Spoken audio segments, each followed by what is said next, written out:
Hello everyone and welcome to this new video. So today I'm going to be looking at the upcoming changes for July 7th. I'm only going to be looking at the Necromancer changes that are to be expected, since that's really the only thing I'm good at in this game.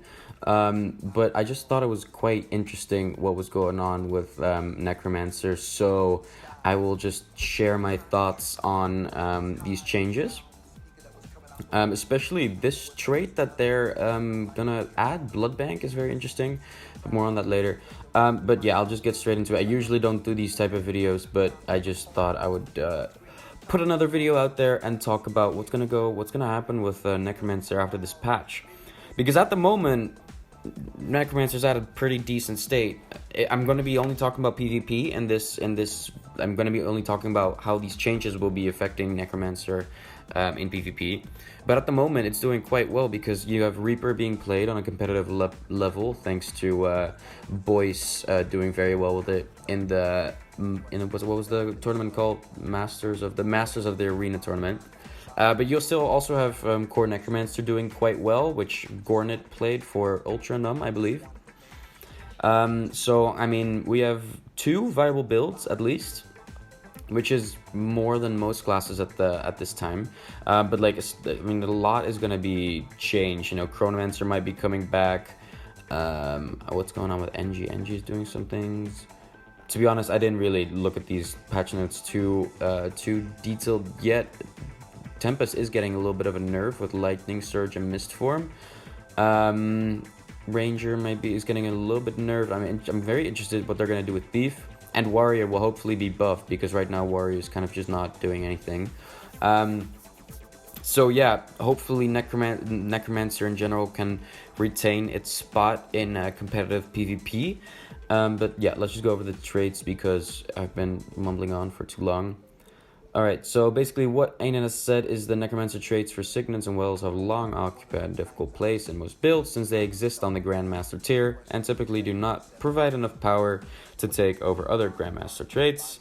We're moving the Signet trait, removing the Well trait, and replacing the Grandmaster slot with new, more broadly functioning traits that we feel will be more competitive.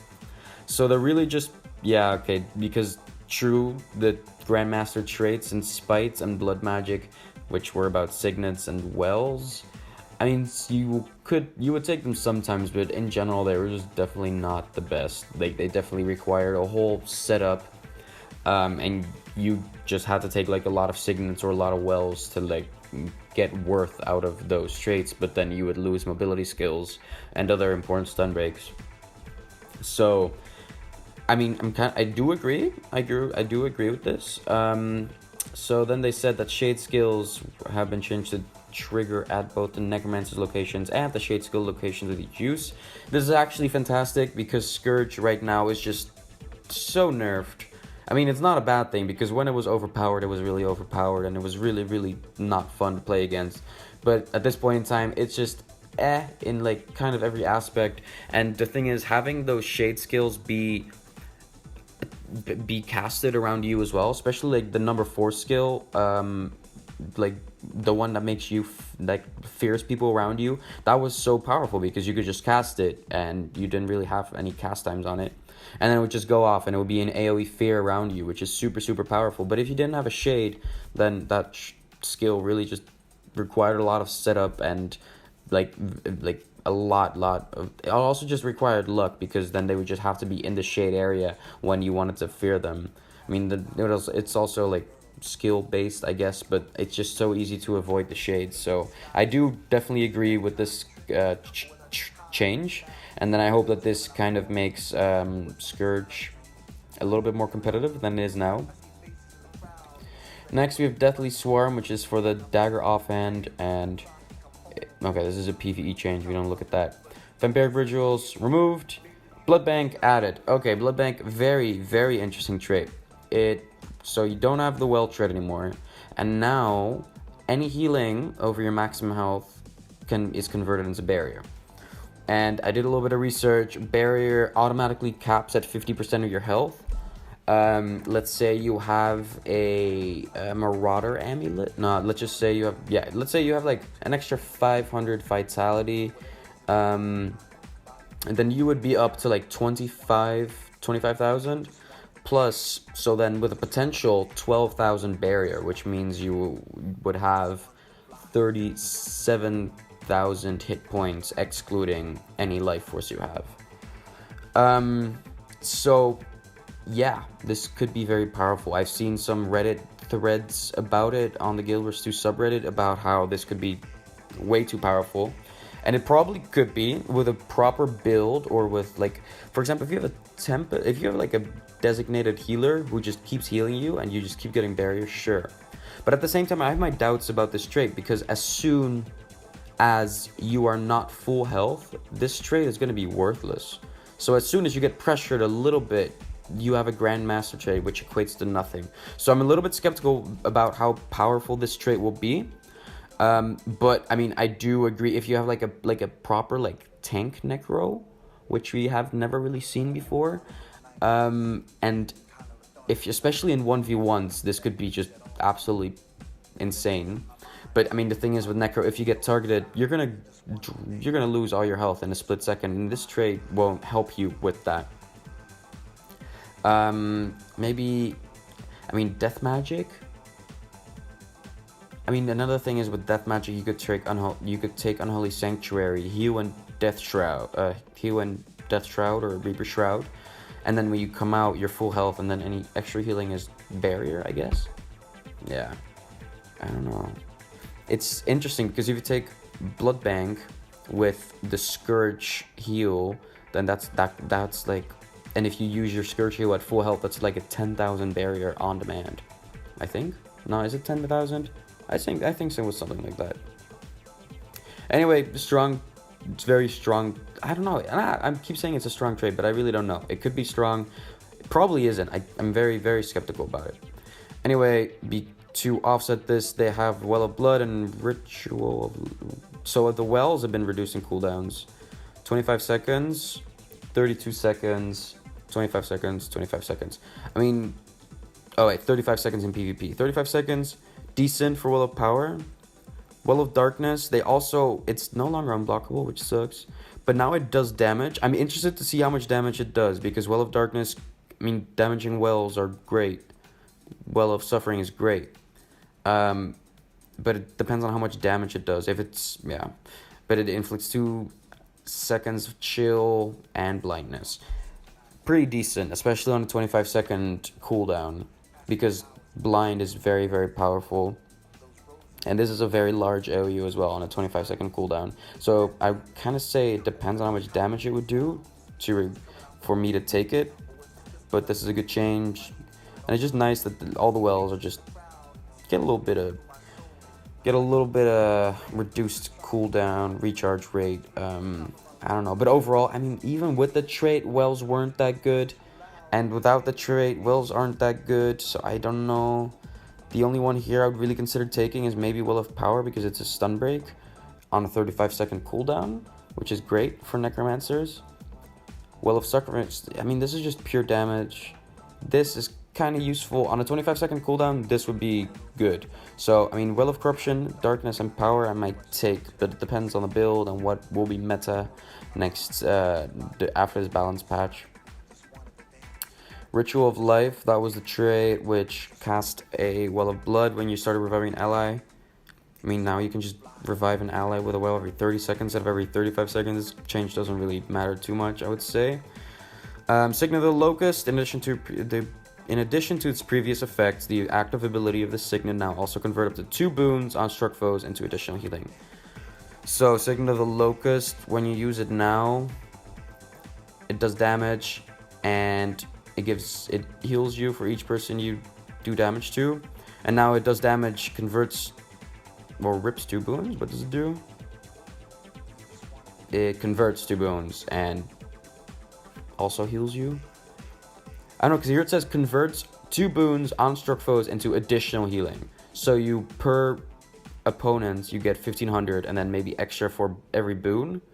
So this could be like quite a healing skill, because if you had like 4 people with this, then it's a 6k heal, and then depending on how many boons you corrupt, you get more healing. So potentially quite good. But overall, just the Signet itself, like I don't care about 25% movement speed, so I kind of doubt that it's still going to be used. The passive effect, which is at the moment heal when struck by a foe, which is just horrible because you don't want to be struck to heal. And now it steals health from nearby foes every second while in combat. Depends on how much, what the radius is, what the radius will be of the skill, and what the amount is. Small amount. If small amount is 325 every second, then that's actually not too bad. But still, I don't know, because this like it's a 1.25 second cast time, which is horrible. 30 seconds for only a 5k heal. I don't know. Kind of doubtful. Could be good. Because, no, but honestly, if it's 325 each second, then that's kind of good. But I doubt, because here it says a small amount, so I really don't think it will be 325 each second. Anyway. So the trait has been moved to the master tier and Rimbilia's Dread. The enhanced Signet effect now only activates when in Shroud. Oh wait, so they moved this trait. They kept it in the game, but now they just changed it a little bit. So Signets are only enhanced while in Shroud. And Signet of the Locust enhanced effect is changed. So this means that now you have 33% movement speed bonus in Shroud when you have Signet of the Locust equipped with this trait. And Signet of Vampirism has changed to increase the number of targets to 2 for the passive Life Siphon. That's actually, wait a second, so that means that Signet of Vampirism will be able to heal through the Shroud, which is kind of huge, because it has changed to increase the number of targets to 2 for the passive Life Siphon. If you do this times 2, you get 650 healing every second while in Shroud, which is insane. If you take into account that you have to be like physically close to your opponent. But like I said before, that's not going to be 325. That's simply way too much. So I think it will be around like 100, 150-ish. So that could be like 300 healing in Shroud with this trait. I don't know. I mean, as a Reaper, which is what I'm primarily concerned about, it's like because as a Reaper you lose 4% life force every second. But as a core Necromancer, then that's actually definitely not too bad. As a core Necromancer, you could, I mean, I definitely see maybe like a core Necromancer tank build with Signets of Suffering, Shroud, and Blood Bank. Ooh, that's actually kind of interesting. If you take Signets of Suffering and you Life Siphon from two targets, while in Shroud at full health, you are in Shroud and also have Blood Bank, which means that while you are in Shroud, you're also generating barrier from life siphoning enemies from Signet of Vampirism and Signets of Suffering. Oh, that could be interesting. But that would require, if you want to take this trait, it will be Spite. If you want to take this trait, it would be Blood Magic. So Spite, Blood Magic, and Soul Reaping, I guess. Or Spite, Blood Magic, and Death Magic for maybe Unholy Sanctuary. That's also interesting, because if you take Blood Bank and you have Unholy Sanctuary... Wait, let me go. Unholy Sanctuary. Sorry, I'm really very, very bad typing. Healing per interval 2%. 2% of your life force generated into healing. This means this would be barrier. This would mean barrier regeneration while you're in Shroud. Okay, yeah, Blood Bank is definitely powerful, because if you think about it, also healing in Shroud would be barrier. So, so if you take, and if you have Blood Bank, then you also have Life Siphons, which means that any life siphoning you do while above your max health is also barrier. Very interesting. Okay. Signets of Suffering, interesting. Good that it's moved, and it now replaces Dread. Dread is also another one that I'm very interested about. Dread, this trait has been moved to the Grandmaster slot, previously occupied by this trait. It now grants 5 seconds of quickness and 10 seconds of fury whenever the Necromancer applies fear to an enemy, with a 3-second turn of cooldown. Additionally, it reduces the recharge of Shroud's skill 3 by 50% whenever an enemy is killed in PvE and PvP. That's insane. I love how they say Shroud... Oh, okay, yeah, Shroud skill 3 because they all have different names. But if we go to Life Force... Killers 2. So, okay, interesting. I want to go to Death Shroud. So the number 3 skill would be Doom. So it would reduce the recharge by 10 seconds, which is kind of interesting. That could work.